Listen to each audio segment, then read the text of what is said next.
بابۆنەی سەرکەوتنی کۆنگرەی چواری کۆمەڵی دادگەری کوردستان وەفدێکی مەڵبەندی شەشی سۆرانی یەکێتی نیشتیمانی کوردستان سەردانی مەڵبەندی هەشتی سۆرانی کۆمەڵی دادگەری کرد.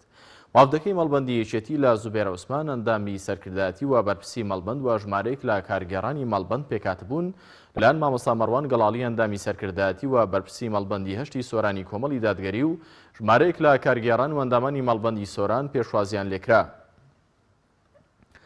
بەرپرسی مەڵبەندی شەشی سۆرانی یەکێتی نیشتیمانی پیرۆزبایی سەرکەوتنی کۆنگرەی چواری گۆڕانکاریەکانی لە مەڵبەندی هەشتی سۆرانی کۆمەڵ کرد. هیوان خواست کە داهاتووی زیاتر لە یەکتر نزیک ببنەوە و کاری بەیەکەوەیی زیاتر بکەن.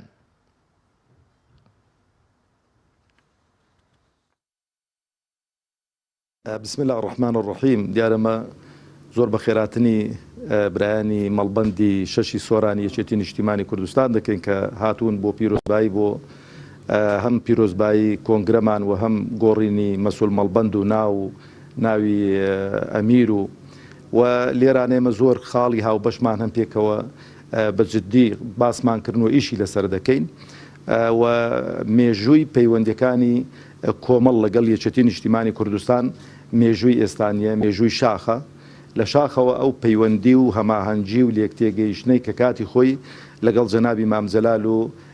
مامۆستا عوسمان و مامۆستا مەلاعەلی و مامۆستا عەلی باپیر و ئەوانە بوون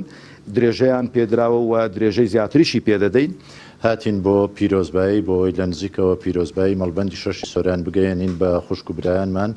لە کۆمەڵی دادگەری کوردستان و کاری پێکەوەی کاری هاوبەش ئیش و کارەکانمان دەردەشە کرد تاوتوێ کرد بۆەوەی بەپێی ئەو بەرنامە و نەخشەی هەمانە بۆ ئایندە لە سنوورەکە هەماهەنگیمان هەبێ و بتوانین کاری بەیەکەوەی ئەنجام بدەین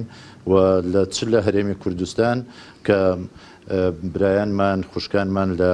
کۆمەڵی دادگەری کوردستان چ لە عێراق نوێنەریان هەیە ئەندامی پەرلەمانیان هەیە بۆی بتوانین لەسەر مستەوای باڵاش ئەو کاری پێکەوەی و هەماهەنگیە زیاتر بەرەو گەشەسانی زیاتر بڕوات ئێمەش لە مەڵبەندەکان بتوانین هەماهەنگیمان هەبێ و سەردانی یەکتر بکەین.